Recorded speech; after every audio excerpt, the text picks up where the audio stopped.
Aber die da waren letztes Mal, habt ihr etwas erlebt in der Zwischenzeit mit dem Heiligen Geist? Vielleicht auch die am Sonntag da waren. Am Sonntag ist eigentlich, haben wir auch über den Heiligen Geist gehört, das war ja Pfingsten. Habt ihr etwas erlebt? Halleluja. Also ich werde vielleicht ganz kurz, dass wir am Anfang nochmal kurz repetieren, um was es geht. Aber nur ganz kurz nochmal rekapitulieren, was wir so angeschaut haben, für uns das in Erinnerung zu rufen. Und dann wollen wir weitergehen. Wir haben also gesehen, wenn wir die Bibel anschauen, das Wort Gottes, nicht Menschenerfahrungen, nicht Erfahrungen von Denominationen oder unsere Meinung oder Vorurteile sollen uns sagen, wie sich das verhält, sondern wir wollen wirklich nur auf das Wort schauen. Steht da, habe ich letztes Mal gesagt, Psalm 119, 160, die Summe deines Wortes ist Wahrheit. Also nicht ein Bibelvers und den rausnehmen und sagen, so ist es. Sondern alle Stellen, die zu einem Thema etwas aussagen, anschauen. Und so haben wir gesehen, also ihr dürft auch heute wieder, wenn ihr Fragen habt, einfach ungeniert reinrufen. Wenn ich es weiss, dann tue ich sie beantworten. Wir haben gesehen, in all diesen Beispielen, die es in der Bibel gibt, die zum Teil sehr ausführlich beschrieben sind, wie das gegangen ist, wo jemand Jesus angenommen hat, Wiedergeburt erlebt hat, dass in allen Beispielen, die es in der Bibel gibt, detailliert, haben die Menschen anschliessend an die Wiedergeburt eine zweite Erfahrung gemacht. Geistestaufe. Das Wort gibt es so nicht in der Bibel, sondern es gibt nur ein Taufsein im Heiligen Geist. Nur als Adjektiv. Taufsein im Heiligen Geist. Also nicht, das Substantiv hat es nie gegeben. Aber der Johannes der Täufer hat gesagt, Jesus ist der kommt, der euch mit dem Heiligen Geist und mit Feuer wird taufen.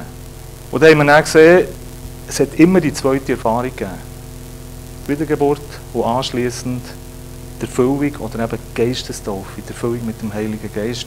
Und als Zeichen anschliessend das Zungengebet, das Sprachengebet oder das Reden und Beten im Heiligen Geist. Das ist eigentlich immer die erste direkte Auswirkung gewesen, oder wie es in Apostelgeschichte 10 steht, man hat erkannt, von der Cornelius und seine Freunde, seine Familie, die dort versammelt sind, man hat erkannt, dass sie Geistestaufe erlebt haben, weil sie in Sprache gebetet oder in Sprache geredet haben. Warum in Sprache reden, haben wir letztes Mal auch kurz angeschaut. Es ist der Anfang der geistlichen Gaben, von den Geistesgaben. Oder Matthäus 16, einfach weil es Jesus gesagt hat, wer an ihn glaubt, wird in neue Sprache reden, wird den Kranken die Hände auflegen und es wird besser werden mit ihnen, wird Dämonen austreiben. Das sind Zeichen, die denen folgen, die an Jesus glauben. Nicht nur den geistlichen Heavis, sondern allen. Dir. Und spätestens dann, wenn du anfängst und sagst, so, jetzt gehe ich raus und jetzt fange ich an, den Kranken die Hände aufzulegen. Spätestens dann wirst du merken, hey, ich brauche Kraft, ich brauche Gott. Spätestens dann, wenn du sagst, Jesus hat gesagt, Johannes 14, 12 und folgende, wer an ihn glaubt, wird die gleichen Werke tun, die er da hat, und sogar noch grössere. Spätestens, wenn du sagst, schon gut, das mache ich jetzt fange ich an, jetzt gehe ich raus und tue die gleichen Werke, die Jesus da hat, Tote auferwecken, Gebiet im Sturm, eben Kranke heilen, etc. Spätestens dann merken wir brauchen die Ausrüstung, und zwar die gleiche Ausrüstung, die Jesus hatte. Der Heilige Geist. Wir brauchen ihn. Jesus hat ja gesagt, Lukas 4, 18 und 19, der Geist des Herrn ruht auf mir, weil er mich gesalbt hat. Und dann sagt er hat mich gesandt. Den Armen die frohe Botschaft bringen, Gefangene befreien, etc. Das, was er nicht gemacht hat. Und Jesus selber hat es auch erst gemacht, nach seiner Erfüllung mit dem Heiligen Geist. Nachdem, dass der Johannes ihn im Jordan getauft hat und der Himmel aufgegangen ist und der Heilige Geist auf ihn gekommen ist, in Gestalt von einer Taube. Der Heilige Geist ist nicht eine Taube. Genauso wenig wie Jesus ein Lamm ist. Ob schon er das Lamm Gottes ist. Aber der Heilige Geist ist in Gestalt von einer Taube auf ihn gekommen. Und das tut doch nicht das Wesen vom Heiligen Geist verdeutlichen. Er ist schüch. Du kannst ihn verscheuchen. Das haben wir letzten Sonntag ein bisschen angeschaut. Er ist schüch. Du kannst ihn betrüben, traurig machen. Und Jesus hat gesagt, wer an ihn glaubt, wird die gleichen Werke tun. Das heisst, du brauchst die gleiche Ausrüstung, dass du die gleichen Werke kannst tun. Du brauchst den Heiligen Geist. Du brauchst ihn. Wir haben ja gesehen, das Zungengebet ist zur Auferbauung, 1. Korinther 14,4 oder Judas 20 und 21.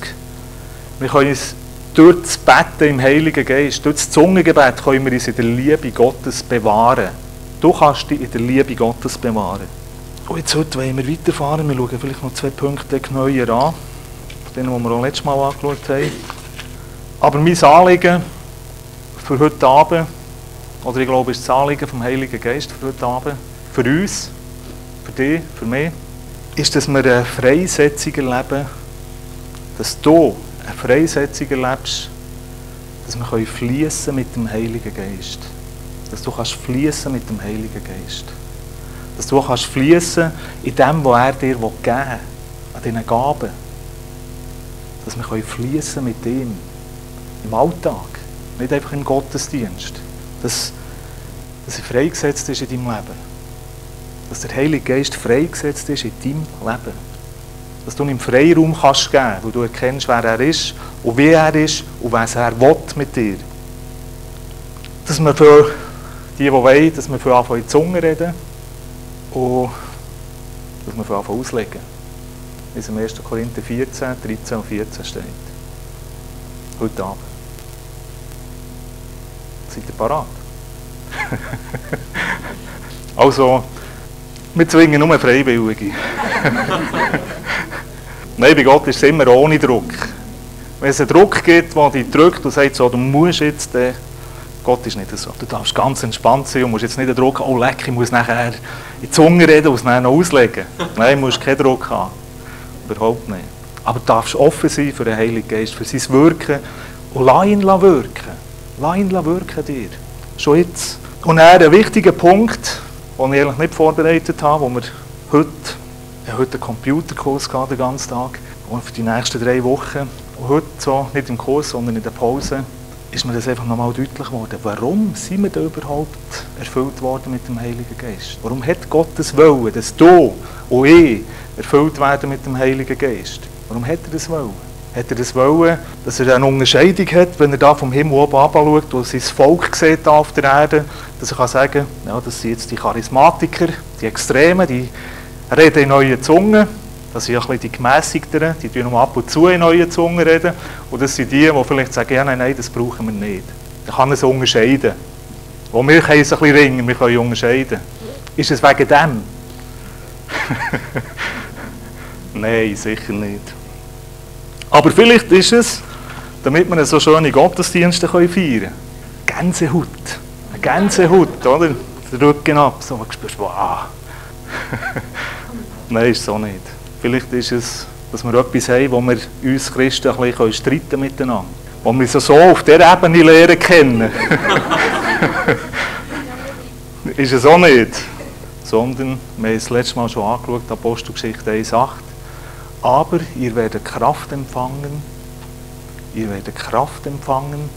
wenn der Heilige Geist auf euch kommt. Und dann steht eben nicht, und ihr werdet schönere Gottesdienste feiern, sondern damit wir rausgehen in dieser Kraft. Damit wir rausgehen in dieser Kraft. Um das geht es. Es geht nicht um uns, es geht nicht um dich. Natürlich geht es um dich. Aber es ist eine Ausrüstung mit Kraft, dass du rausgehen kannst. Und dass du eben schlussendlich die Werke, die Jesus da hat, auch kannst tun. Dass du und ich, dass wir die Werke, die Jesus da hat, auch tun können. Darum sind wir erfüllt worden mit dem Heiligen Geist. Darum sind wir getauft worden mit dem Heiligen Geist. Oder die noch nicht sind und 2, ist heute Abend Gelegenheit. Und wir haben gesehen, das erste Zeichen nach der Geistestaufe war das Zungengebet, das Sprachengebet. Das ist die erste Auswirkung.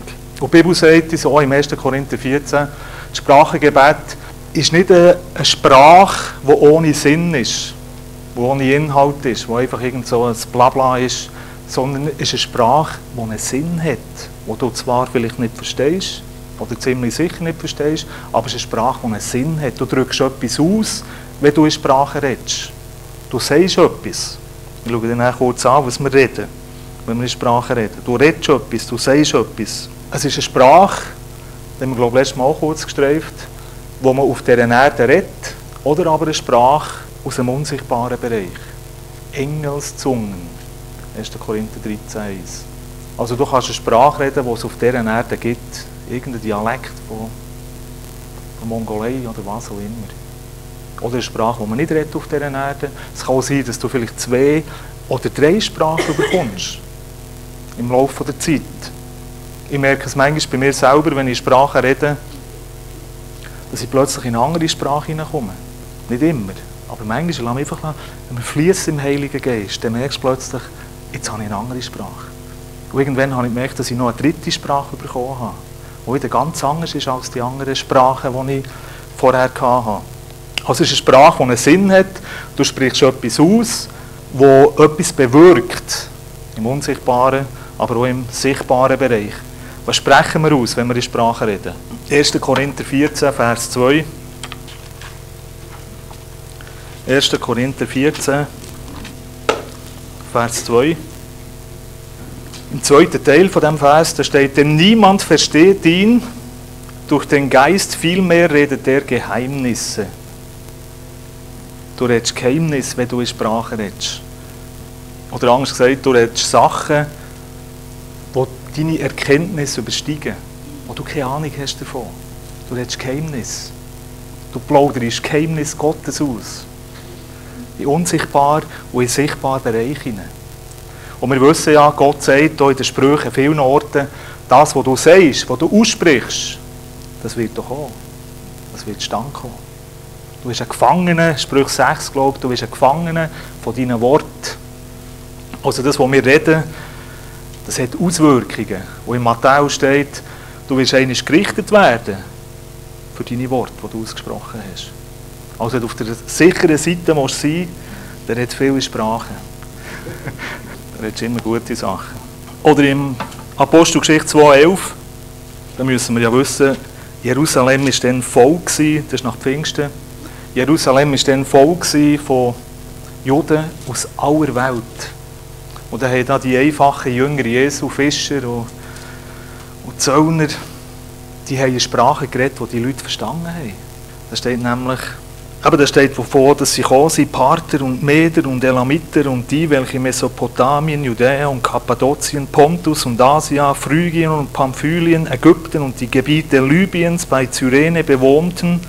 Also sie sind extrem von weit hergekommen, von überall bis Asien. Juden und Judengenossen und die Römer auch, die Soldaten, Kreter und Araber. Wir hören sie in unseren Zungen von den großen Taten Gottes reden. Sie haben gehört in ihrer eigenen Sprache von den grossen Taten Gottes reden. Sprache, die nicht gelernt haben. Der Petrus ist nie da ins Sprachinstitut Benedikt oder sonst irgendwo. Der hat das nicht können, aber der hat plötzlich so angefangen zu reden. Und hat es nicht verstanden, was er redet. Aber die anderen haben ihn verstanden. Und sie waren erstaunt, weil sie gehört haben, die reden von den grossen Taten Gottes. Mit einer gewaltigen Salbung. Es steht nämlich da, die waren in Ekstase gewesen, wortwörtlich, in Ekstase. Total begeistert von Gott. Total begeistert von Gott. Sind wir das schon mal gewesen? So richtig total begeistert, in Ekstase für Gott. Vielleicht bei einem Fußballmatch. Aber doch nicht für Gott. Machen wir doch nicht. Wir als Christen, nein, kannst du doch nicht. Wir sind so anständige, gesetzte, seriöse, souveräne Schweizer, Mitteleuropäer. Doch nicht Ekstase, ein bisschen gut. Aber die waren. Die haben Gott so erlebt. Die haben Gott so erlebt. Epheser 6, als dritte, das, was wir reden, ist Sprache. Epheser 6, 18. Mit allem Gebet und Flehen betet zu jeder Zeit im Geiste. Beten im Geiste, Mensch, in Sprache beten, in Zunge beten. Und seid hierzu wach mit aller Beharrlichkeit und Fürbitte für alle Heiligen. Oder im Römer 8, 26 und 27 steht ja, dass der Heilige Geist uns vertritt im Gebet, weil wir nicht wissen, was wir beten sollen. Also der Heilige Geist hilft uns in der Fürbitte. Er hilft uns in der Fürbitte. Und hier sagt der Paulus, wir sollen alle Zeit in Sprache beten oder beten im Heiligen Geist, in der Fürbitte dich führen, eben ich meine fließen mit dem Heiligen Geist. Dass du fließt mit dem Heiligen Geist. Dass du dich entscheidest, ich will in diesen Fluss hineinkommen vom Heiligen Geist. Und mich einfach treiben, so wie er will. Wir sprechen Geheimnis Gottes aus. Wir reden über die grossen Taten Gottes. Und wir können effizient und effektiv Fürbitte tun, wenn wir in Sprache beten. Es gibt hier einen Haufen Beispiele. Ich weiß nicht, ob ihr von Kenneth Hagin schon gehört habt. Das ist so ein Mann Gottes, der sehr stark in dem Sinne gelebt hat. Und wenn ihr seine Bücher lesen, dann hat er einen Haufen so Beispiele, was er da erlebt hat. Und der Heilige Geist um Mitternacht geweckt hat und gesagt hat, bete jetzt einfach in neue Sprachen. Und hat er gebetet und irgendwann hat er ein Feedback bekommen von irgendjemandem, der ihm gesagt hat, du, dann bin ich in Lebensgefahr gewesen, oder ich bin schon da gewesen, und irgendwie hat Gott eingegriffen und hat gebetet für mich. Dann hat er gesagt, ja, ich habe gebetet für dich. Also, wenn wir das anfangen, dann werden wir Gott erleben. Dann wirst du Gott erleben, wenn du das anfängst. Und wir haben gesehen, letztes Mal auch, das ist mir so ein wichtiger Punkt, dass ich den nochmal streifen will. Das Zungengebet oder das Sprachengebet ist die Anfangsgabe, wenn wir getauft worden sind oder erfüllt worden sind mit dem Heiligen Geist. Es ist die Anfangsgabe. Es ist die Gabe, die uns hilft, den geistlichen Bereich lernen zu kennen. Es ist die Gabe, die dir hilft, die Geist lernen zu kennen. Du kennst ja die Geist nicht. Aber die Geist ist eigentlich der Kern von deiner Person. Du bist ein Geist. Du bist ein Geist. Du hast eine Seele und wohnst in einem Körper. So sagt die Bibel, das Neue Testament. Der Kern von deiner Person ist ein Geist, der einmal, wenn du gestorben bist, zu Gott geht. Und du hast eine Seele und wohnst in einem Körper. Oder das Zungengebet oder das Sprachengebet oder Sprachenreden, das ist eine Äußerung von deinem Geist. Und wenn du viel in Sprache redest, wenn du das praktizierst, dann lernst du den geistlichen Bereich, dann lernst du deinen Geist kennen. Mit der Zeit weisst du, wie sich das anfühlt, wie dein Geist ist. Das ist eine Äußerung von deinem wiedergeborenen Geist. Und das ist die erste Gabe, die wir bekommen. Und darum ist die Bibel so ausführlich, oder redet sie so ausführlich über die Gabe. Durch die ganze Apostelgeschichte durch sehen wir immer wieder, wenn jemand erfüllt worden ist mit dem Heiligen Geist, hat er die Gabe bekommen. Oder praktisch das ganze Kapitel im 1. Korintherbrief, Kapitel 14, handelt vom Zungengebet. Von deinem persönlichen Zungengebet. Nicht von der Gabe für die Gemeinde, sondern von deinem persönlichen Zungengebet. Wenn wir es vergleichen, Weissagung oder prophetisch Reden, ist das Gleiche. Nur eine andere Übersetzung. Oder Reden aus Eingebung. Das wird nie so viel erwähnt. Es wird nie so viel erwähnt, wie das Reden in neuen Zungen. Und weil das die Anfangsgabe ist, weil das die Gabe ist, wo wir reinkommen, in den geistlichen Bereich hinein, versucht Satan, uns davon abzuhalten. Er versucht uns, das irgendwie auszureden. Er hat einen Haufen Möglichkeiten, die er probiert, uns das auszureden. Er sagt zum Beispiel, das ist peinlich, wenn du das machst. Lass doch mal das tun. Nein, kannst du nicht machen. Und du sowieso, wie ich vorhin gesagt habe, als seriöser, wohlanständiger Schweizer Bürger, nein, vergiss es. Das gehört sich doch nicht für dich. Wenn das jemand hört, was denken die von dir? Die anderen Gaben, die sind okay, oder? Also heilig, wenn jemand einen Kranken die Hände auflegst und der steht auf. Klar, logisch, ja, super, oder? Die nehmen wir schon. Aber die Zunge reden. So versucht er uns das auszureden. Meistens leider sehr erfolgreich. Sehr erfolgreich. Er hat auch eine Zeit gegeben in meinem Leben, wo Satan hat bei mir schon gemerkt, da kann man es nicht ausreden. Aber dann habe ich plötzlich festgestellt, dass ich manchmal so das Gefühl habe, dass so das Denken, nicht bewusst, aber jetzt so eingeschlichen, dass ich gedacht habe, es schafft für Zeit. Es schafft für Zeit. Du kannst doch in dieser Zeit etwas machen, wo mehr Auswirkungen scheinbar hat. Er versucht es auf der ganzen Linie einfach davon abzuhalten. Mach das nicht.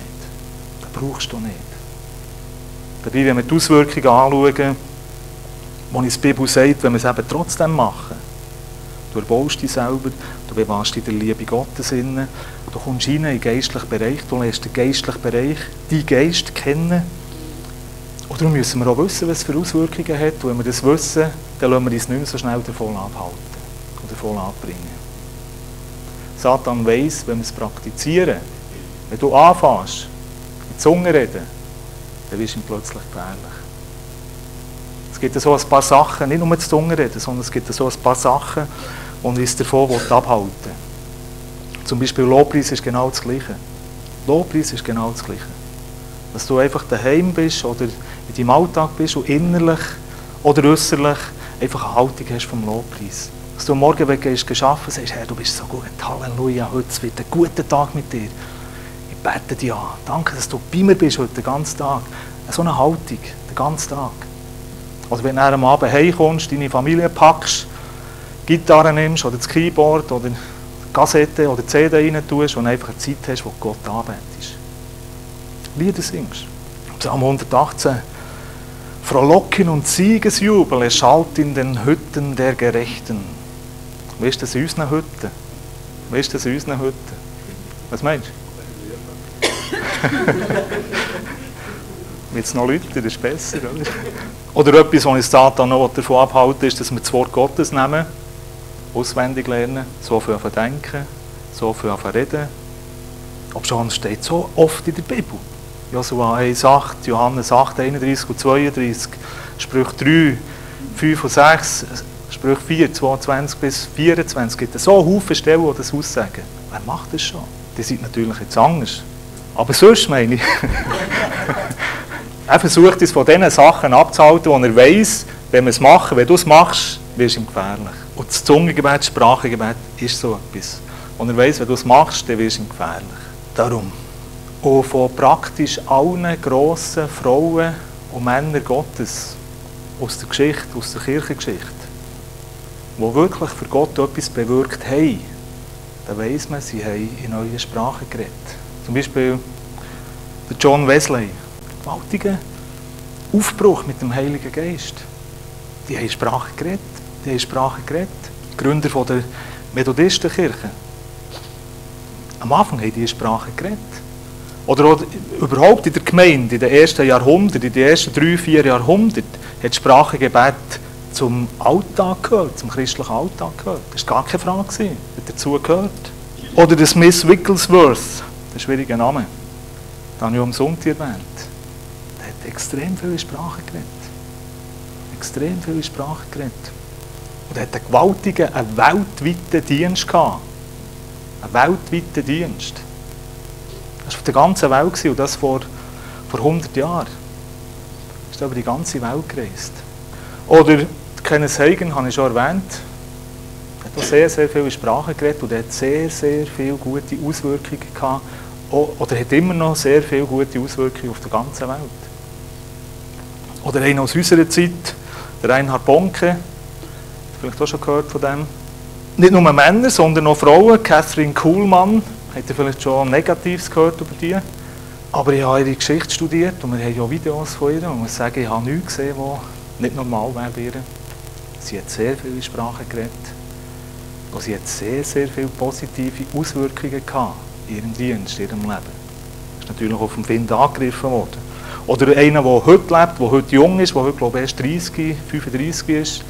Das ist der Charles Ndifon. Hast du schon gehört von dem? Die aus meinem Hauskreis schon. Gewaltig, was der heute erlebt. Heute erlebt. Gewaltig. Extrem. Wirklich extrem. Der macht das, was im Johannes 14, 12 folgende steht. Der macht das total. Tote auferweckt. Blinde, die keine Augen mehr in den Höhlen haben. Wo die Augen nachwachsen. Ganz extrem. Warum? Sie sind erfüllt mit dem Heiligen Geist und sie reden viel in neuen Sprachen, in neuen Zungen. Oder auch ein Mann, den ihr kennt aus der Bibel, der Paulus. Und der Paulus ist einer, der von sich gesagt hat, 1. Korinther 14, Vers 18, ich rede mehr als ihr alle in neuen Zungen oder in Sprachen. Ich rede mehr als ihr alle in Sprachen, sagt er. Darum hat der Korinther ermutigt, im Vers 4 steht, glaube ich, 1. Korinther 14, 4, ich will aber, dass ihr in Zungen redet. Oder sagt er im Vers 18, ich rede mehr als ihr alle in Zungen. Der Paulus, hat er das nötig gehabt? Wenn wir seinen Dienst anschauen, in seinem Dienst sehen wir eine Gabe für Geisterunterscheidung gehabt, Apostelgeschichte 16, wo da die Frau mit dem Wahrsagegeist immer hinten nachgelaufen ist und sogar die Wahrheit gerufen hat gerufen, dass sie Diener vom höchsten Gott. Und eines Tages hat es dem Paulus gelangt und er hat den Geist erkannt und hat ihn austrieben aus dieser Frau. Eine Gabe von den Heiligen gehabt, steht Heilige. Im Grundtext, es ist Mehrzahl, Apostelgeschichte 19, 11 bis 12. Sogar sein Schweißtuch, wo er sich den Schweiß abputzt hat, 40 Grad im Schatten, hat geschwitzt. Und das Lümpli war wahrscheinlich nicht frisch gewaschen gewesen. Und wenn man das Lümpli auf die Kranken gelegt hat, sind sie aufgestanden, geheilt. Oder wenn er den Kranken die Hände aufgelegt hat, der Publius auf der Insel Malta, wo steht, da hat noch viel, wahrscheinlich hat er die ganze Insel, die der war, hat er alle Kranken geheilt. Apostelgeschichte 28 nachzulesen. Er hat Tote auferweckt. Da der Jüngling, der so lange predigt hat, wie ich heute Abend, der da am Fenster oben runtergefallen ist. Nein, ich predige nicht so lange, ist nicht Angst haben. Der Jüngling, der runtergefallen ist vom Fenster und tot war, der wird so Verletzungen gehabt haben, dass er gestorben ist. Oder das Knick gebrochen, oder ich weiß auch nicht was. Paulus hat ihn von den Toten auferweckt. Das braucht die Gabe des Glaubens, das braucht die Gabe der Wunderwirkung und das braucht die Gaben der Heilungen. Sonst ist er nämlich wieder tot. Kommt er, ist er wieder tot. Der Paulus, oder die Gabe vom Glauben hat er auch gehabt, als er die Schlange gebissen hat, ist ihm nichts passiert.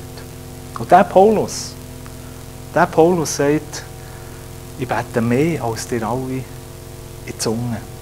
Der Paulus hat das Gefühl gehabt, er hätte das noch nötig. Wenn sie mir, dass wir sagen, ja, ich brauche das nicht. Ich brauche das nicht.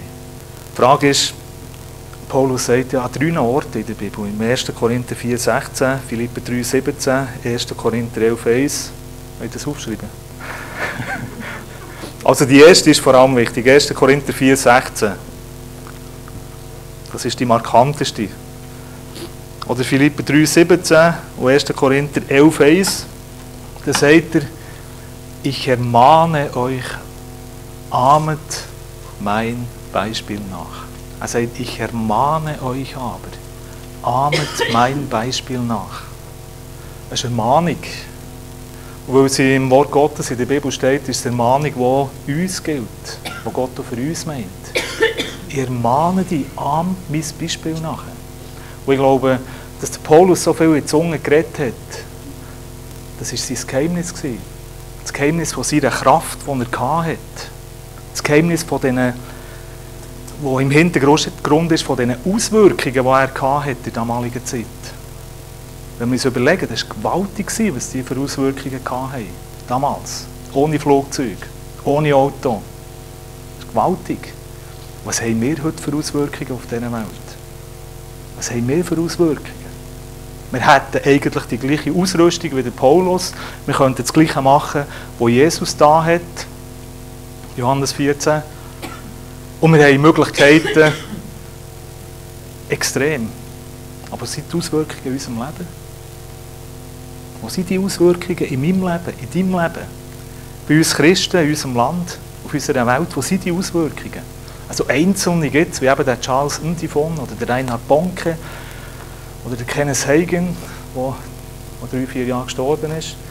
Das sind Leute, die so Auswirkungen hatten. Aber Jesus hat nicht gemeint, es gäbe so 2, 3 verteilt auf die Erde, sondern er hat gesagt, wer an mich glaubt, wird die gleichen Werke tun, die ich auch da habe. Wollen wir das? Wollen wir das? Wer will das? Ja, ich will das auch. Es muss viel mehr passieren in unserem Leben. Und ich glaube, das Geheimnis fängt dort an, dass wir unter anderem möglichst viel in Sprache beten. Und so in diesen geistlichen Bereich hineinkommen. Den geistlichen Bereich lernen kennen, lernen spüren und erfahren, was da abgeht im geistlichen Bereich. Dass wir lernen fließen mit dem Heiligen Geist. Dass wir leben mit ihm. Und der Paulus sagt im 1. Korinther 14, 13 und 14, wenn wir es noch kurz anschauen, deshalb bete, Vers 13, deshalb bete, wer in Zungen redet, dass er es auslegen kann. Deshalb bete, wer in Zungen redet, dass er es auslegen kann. Das ist ein Gebet, das uns die Bibel sagt, wir sollen darum beten. Also wenn du das machst, dann bist du nicht ein komischer Exot, der etwas ganz Seltsames macht. Ein bisschen extrem, vielleicht ein bisschen aufpassen. Nein, da sind wir voll auf dem biblischen Niveau. Wenn du das machst, praktizierst, sagst du, Heiliger Geist, Schenk mir die Auslegung von dem, was ich Sprache rede. Schenk mir die Auslegung. Die Bibel fordert dich dazu auf. Fang an, praktiziere es mal. Probier dich mal reinzugehen in den geistlichen Bereich hin und praktiziere das. Und im Vers 14 lesen wir, denn wenn ich in Zungen bete, so betet mein Geist. Also dein Geist betet. Das ist eine Äußerung von deinem wiedergeborenen Geist. Mein Verstand aber bringt keine Frucht. Oder wörtlich steht akarpos, das heisst, der Verstand wird fruchtlos. Der Geist betet und der Verstand wird fruchtlos. Und wer das schon probiert hat, die Sprache zu beten eine längere Zeit, der merkt, der Verstand ist überhaupt nicht fruchtlos. Sondern der Verstand sagt dir, aber du musst noch telefonieren und dann musst du noch die Schuhe putzen und dann musst du noch, ja vielleicht nicht aber oder selten. Und dann musst du noch das machen und das solltest du nicht vergessen. Und dann kommt eine neue Idee und das kommt noch und dann geht noch das Telefon. Probier es mal aus. Die Bibel sagt uns, wenn wir in die Zunge beten, so betet dein Geist, dein Verstand wird fruchtlos. Probier es mal aus. Dann merkst du, da kommen so viele Ablenkungen. So viele Ablenkungen. 1. Korinther 14, Vers 13 und 14. Es ist noch heute immer gleich. Es ist noch heute immer gleich. Es ist so, also seit einiger Zeit praktiziere ich das, dass ich Gott suche. Vor allem am Abend, wenn meine Familie schon im Bett ist, bin ich noch in der Küche. Nicht wegen dem Kühlschrank, sondern eben für Gott zu suchen. Und wenn ich das mache, wenn ich so vor Gott bin und ihn suche, vielleicht ist es so am ringsten um diese Zeit, weil dann die Ablenkungen ein bisschen weniger gross sind, weil ich vielleicht schon ein bisschen müde bin. Oder ich mache es dann immer so, dass ich lerne ja sehr viele Bibelverse auswendig. Ich mache das täglich eigentlich, dass ich Verse auswendig lerne. Und immer so, da habe ich einfach immer ein paar Bibelverse drin, das wechselt ab und zu. Eigentlich auch täglich, ein paar wechseln täglich. Und dann nehme ich einfach so ein paar Bibelverse und schaue die an und rede mit Gott über die Bibelverse. Ein Bibelvers lese ich vielleicht, der mich motiviert, jetzt irgendwie Fürbitte zu tun oder Kampf oder Lobpreis oder wo Gott etwas über mich sagt, wo ich ihm danke dafür oder wie auch immer. Dass ich so mit Gott rede und zwischendurch viel in Sprache rede, in Sprache beten und irgendwann tue ich nur noch in Sprache beten und lade wirklich den Heiligen Geist ein. Ich muss es so sagen, bis vor kurzem habe ich eingeladen zum Kommen. Ich habe gesagt, Heiliger Geist, komm Heiliger Geist. Komm, Heiliger Geist. Wirklich intensiv gesagt, komm, Heiliger Geist, komm jetzt zu, erfüll mich. Und irgendwann, ich muss sagen, ich habe sehr viel erlebt in diesen Zeiten. Man erlebt nicht immer etwas, aber ich habe sehr viel erlebt. So. Und einmal hatte ich so den Eindruck gehabt, nein, das ist falsch, ich muss nicht beten, Heiliger Geist, komm. Sondern der Heilige Geist wohnt ja in meinem Geist drin. Er wohnt in meinem Geist drin. Ich bin ein Tempel vom Heiligen Geist und er wohnt in mir. 1. Korinther 3, 16 oder 1. Korinther 6, 19 und 20. Du bist ein Tempel vom Heiligen Geist. Also er wohnt in mir. Nicht mehr im Tempel zu Jerusalem, sondern der Vorhang ist verrissen. Und er ist rausgekommen, wohnt jetzt in mir und in dir und in allen, die ihn eingeladen haben. Und eben hat die so in Sprache. Und seitdem sage ich, nicht mehr Heiliger Geist kommt, sondern Heiliger Geist fließt raus aus meinem Geist in meine Seele hinein. Fließt in meine Seele hinein. Und Jeremia 31 steht, ein Vers, den ich in letzter Zeit auch viel bete, du meine Seele erlaben. Das ist vielleicht ein altmodisches Wort, ich weiß nicht, wie es in den neuen Übersetzungen steht. Aber erlaben, das verstehen wir schon noch, oder? Lab meine Seele, tu meine Seele gut. Tu ihr gut. Es soll meiner Seele gut gehen. Nicht nur meinem Geist und die Seele. Lange hat mir unter den Christen gesagt, die Seele, das ist seelisch, das ist nichts, wenn es seelisch ist. Aber Gott hat Interesse an deiner Seele. Und Gott hat Interesse an deinem Leib. Also sage ich, fließe raus aus meinem Geist in meine Seele hinein. Ich will deine Liebe, deine Gegenwart, nicht nur wissen theoretisch, sondern ich will es erleben. Ich will es spüren. Wenn Gott meine Seele erlaubt, dann spüre ich das auch. Gefühlsmässig. Dann kommt auch der Zustand, wenn man das intensiv erlebt, dass man eben sagt, hey, ich bin total begeistert von Gott. Begeistert. Total begeistert von Gott. Und das ist immer auch eine Zeit, wo ich viel in Sprache rede. Wo ich mich einfach auf Gott ausrichte, innerlich mich voll auf ihn ausrichte und einfach in Sprache rede. Sehr oft die Hänge aufheben, ich koche so hoch wie ich kann, wir haben ein Appenzellerhaus. Die Hänge aufheben und in Sprache reden. Und dann vielleicht auch eine Zeit, wo ich einfach still bin. Hören. Psalm 46, Vers 11. Seid still und erkennt, steht da, dass ich bin Gott oder dass ich Gott bin. So mache ich es. Oder auch, wenn wir es als Familie machen, das habe ich glaube letztes Mal schon gesagt, oder am Sonntag, ich weiß es gar nicht. Wenn wir es als Familie machen, dann machen wir es meistens in der Form, dass wir eine Zeit haben, wo wir Lobpreis machen. Nicht die laute Art von Lobpreis, wir haben ja eine laute Art von Lobpreis mit E-Gitarren und Schlagzeug und Bassgitarren und Mikrofon. Dort ist es meistens ein bisschen schwieriger, dass wir dann so wirklich in eine Anbetung hineinkommen, als Familie. Als Familie. Da haben wir mehr so ein bisschen, dass ich einfach Gitarre spiele. Und dann eine Zeit haben, wo wir in Sprachen singen, alle zusammen, die ganze Familie, mit allen Kindern. Und dass wir dann nach dem Sprachensingen, vielleicht 5 Minuten, vielleicht 2 Minuten, das ist unterschiedlich, oder auch länger, dass wir nach dem Sprachensingen eine Zeit haben, wo wir still sind und hören. Einfach hören, mit zu den Augen, einfach bleiben sitzen oder stehen oder liegen oder wie auch immer und hören auf Eindrücke vom Heiligen Geist. Entsprechend dieser Bibelstelle. Dass wir erwarten, wir haben jetzt in Sprache gesungen, steht ja da im Vers 15 auch, man kann in Sprache singen, reden oder singen. Entsprechend dem, dass wir dann auf eine Auslegung warten vom Heiligen Geist. Und sehr oft, dass er dann ein Bild gibt oder einen Bibelvers in diese Richtung. Und im Grunde genommen, wenn man es macht und praktiziert, dann sagt man, hey, wieso machen wir es nicht mehr? Wieso machen wir es eigentlich nicht mehr? Es ist so schön, es tut so gut. Aber wir müssen anfangen, wir müssen es praktizieren, dann werden wir es so erleben. Wenn man nur darüber redet und denkt, ja, es wäre gut, ich würde, es wäre gut mit mir, dann passiert nichts. Aber wenn wir anfangen und das machen, praktizieren, dann werden wir es erleben. Und wenn wir es erleben, dann tut es uns begeistern, dann gefällt es uns. Das ist übrigens jetzt gerade in meinem Konzept gestanden.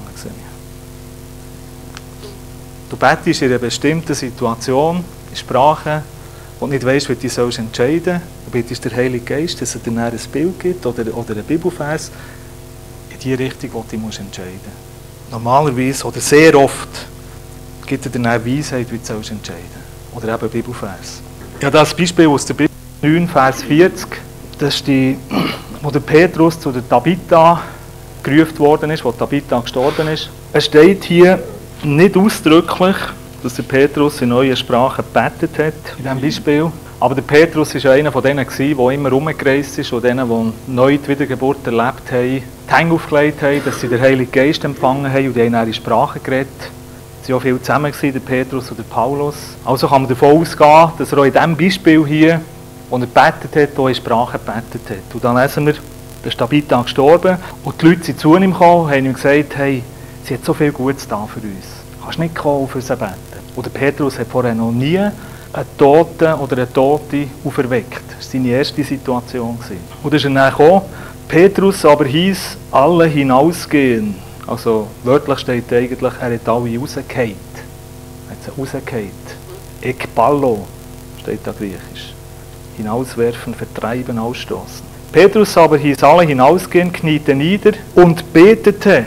Also ist er in die Situation hineingekommen, wollte, dass niemand da ist und ihm zuschaut, weil er selber wahrscheinlich nicht gewusst hat, was mache ich jetzt? Wenn du gerufen wirst zu einem Tod oder zu einer Toten, sie sagen, komm und bete dafür, dass sie wieder kommt. Was machst du denn? Das ist eine rechte Herausforderung. Und er hat einfach mal alle rausgehauen, dass er allein ist und er hat gebetet. Und er hat nicht gebetet, Herr, mach doch, dass sie wieder kommt. Herr, jetzt tu doch. Herr, jetzt tu, bitte mach etwas. Sondern, ich glaube, er hat gebetet, Herr, was mache ich jetzt? Was soll ich jetzt machen in dieser Situation? Jesus hat ja gesagt, wir sollen die gleichen Werke tun, die er da hat. Und er hat gesagt, wenn wir den Kranken die Hände auflegen, werden sie gesungen werden. Oder in Matthäus 10 sagt er, wenn ihr aber hingeht, so heilet die Kranken, wecket die Toten auf, macht Aussetzungen ein, treibt Dämonen aus. Also, wenn wir hergehen, sagt Jesus, dann gang und tu hier die Kranken heilen. Gang und weck hier die Toten auf. Du sollst die Kranken heilen, nicht Jesus. Nicht hergehen und sagen, Jesus, bitte mach doch jetzt. Sondern du sollst her und du sollst im Namen Jesu die Kranken heilen. Natürlich im Namen Jesu, natürlich mit seiner Kraft. Aber du sollst es tun. Du bist ein Botschafter, eine Christi-Stadt auf dieser Erde und du sollst in seinem Namen auch als Botschafter auftreten. Du sollst es tun. Du sollst es tun. Und so hat Jesus bittet, oder so hat er gebetet, steht. Und er betet, hey, was soll ich machen? Was mache ich jetzt? Ist es überhaupt die Wille? Und nachher steht, kniete nieder und betete. Zu der Leiche gewandt, sprach er, Tabitha, steh auf.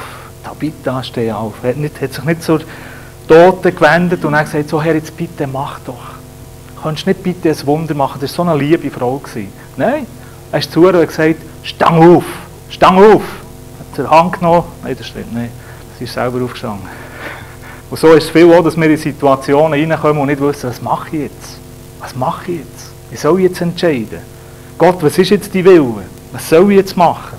Dass wir eben beten und dass wir auch in Sprache beten und dann darauf warten, dass wir eine Auslegung bekommen. Dass Gott uns eine Auslegung gibt, dass wir dann wissen, was sein Willen ist, was sein Plan ist. Und ich glaube, wenn wir das praktizieren, in Sprache beten und Gott uns dann eben zeigen kann, was er will, dass er dann zeigen kann, was sein Plan ist. Oder dass er dir zeigt, wie er vielleicht den Menschen sieht, wo du gerade mit ihm redest. Dass er das Wort von Erkenntnis gibt. Oder das Wort von Weisheit. Oder Gabe von Geisterunterscheidung. Ich habe schon erlebt, wenn ich irgendwo in einer Gruppe von Menschen war, von Christen war und er vielleicht merkt, irgendetwas ist komisch. Dass ich dann in Sprache gebetet habe oder Heilige Geist gebetet habe. Anschliessend, was ist es? Was ist da los?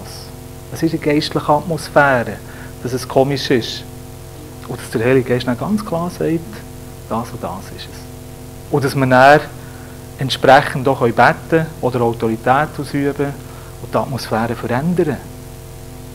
Aber durch das, was der Heilige Geist offenbart und zeigt. Und darum glaube ich, ist das Zungengebet die Anfangsgabe, wenn wir reinkommen in die Gaben vom Heiligen Geist hinein. Es ist der Weg, dass wir reinkommen in den geistlichen Bereich hinein. Bis sich die anderen Gaben nachher auftun für uns. Wenn uns der Heilige Geist zeigen kann, geh in diese Richtung und tu so handeln. Ich habe da noch ein paar Beispiele aufgeschrieben von Menschen, die das praktiziert haben. Am Sonntag habe ich ein Beispiel gebracht von diesem Tsunami, von diesem Waisenhaus in Indien, wo die überlebt haben, weil der Leiter dort auf den Heiligen Geist gehört hat. Oder ein anderes Beispiel aus der Geschichte von Anfang vom Christentum, 70 nach Christus, war ja ein Aufstand von den Juden. Mit dem möchte ich einfach sagen, wie wichtig das ist, dass wir lernen, auf den Heiligen Geist zu hören. Dass du die Stimme vom Heiligen Geist hörst in deinem Leben, in deinem Alltag. Das kann enorm wichtig sein. 70 nach Christus hat es in Jerusalem einen Aufstand gegeben von den Juden gegen die römische Besatzung. Und man weiss, dass die Römer gekommen sind und ganz Jerusalem und sämtliche Juden, die dort gelebt haben, vernichtet haben. Keine Überlebenden, die dann in Jerusalem waren. Frauen, Kinder, Greise, Säuglinge, alles tot. Und Jerusalem zerstört. Aber es ist kein einziger Christ, also ein Jesus-gläubiger Jude oder sonst Mensch in Jerusalem umgekommen in dieser Zeit. Die sind alle schon weg gewesen. Die sind alle außerhalb Jerusalems gewesen. Die haben die Stimme Gottes gehört und sind raus. Es gibt andere Beispiele, vor, glaube 200 Jahren ungefähr, in Armenien. In Armenien. Ihr habt vielleicht auch schon gehört vom Völkermord. Das wird, glaube ich, zwar nicht so genannt, ich weiß es nicht. Aber es sind auf jeden Fall viele Armenier umgekommen. Und der Heilige Geist hat geredet zu Armeniern. Zum Teil zu kleinen Kindern. Er hat geredet und sie haben gehört. Sie haben die Stimme vom Heiligen Geist kennt, auf sie gehört. Und viele, die auf die Stimme vom Heiligen Geist gehört haben, die sind ausgewandert. Und die haben überlebt. Es gibt ein Buch, das heisst «Die glücklichsten Menschen auf Erden». Das ist von einem von Armenien, wo dann ein Kind war. Das ist nicht 200 Jahre. Das ist vielleicht 100 Jahre. Also wir sehen, es ist sehr, sehr wichtig, dass wir lernen, auf die Stimme vom Heiligen Geist zu hören. Das kann lebenswichtig sein. Oder auch Apostelgeschichte 27, wo der Paulus gesagt hat, wir sollten jetzt nicht mit dem Schiff losfahren, sondern wir sollten jetzt im Hafen bleiben. Und sie hat gesagt, nein, schau mal das schöne Wetter an. Die Sonne scheint, der Wind ist ruhig. Nein, wir fahren. Sie haben alles verloren. Das ganze Schiff ist mitsamt Ladung ist untergegangen. Also ich will euch ermuntern, ich will euch ermutigen, ich will euch ermahnen, beschwören oder ich weiss nicht wie, was alles in der Bibel steht. Und man kann Christen zu etwas motivieren. Beschwören steht zum Teil noch. Ermahnen und ermuntern, ja, ist schon richtig. Das Praktizieren. Nicht nur gut zu finden, sondern auch zu praktizieren. Und die das Sprachengebet haben, praktizieren es. Praktizieren es. Und er tut da voll auf biblischem Niveau, 1. Korinther 14, 13, kann ich sagen, Gott, du hast es gesagt in deinem Wort und ich will handeln gemäss deinem Wort. Und darum bitte dich, schenk mir eine Auslegung von dem, was ich zur Sprache geredet habe. Schenk mir eine Auslegung. Und er los auf den Heiligen Geist. Los auf ihn. Er redet zu dir. Er will zu dir reden. Los auf ihn. Und die es noch nicht haben, die es gerne wetten, guten Abend. Es muss nicht heute Abend sein. Es muss nicht heute Abend sein. Es muss völlig ohne Druck sein, völlig ohne Schieben und Pressen und Drücken. Aber die es gerne wetten, die sagen, mal, ich will das. Das ist ein Geschenk, das ich sehe, das mir Gott geben will. Und ich sehe, ich brauche es eigentlich. Ich brauche die Ausrüstung, ich brauche die Kraft. Zuerst einmal für mich und dann, damit ich Zeuge sein und austreten in der Kraft Gottes, nicht in meiner Kraft. Die das wollen, wir werden jetzt noch vielleicht 1, 2, 3, je nachdem, Lieder singen. Und die das wollen, kommen einfach näher vor.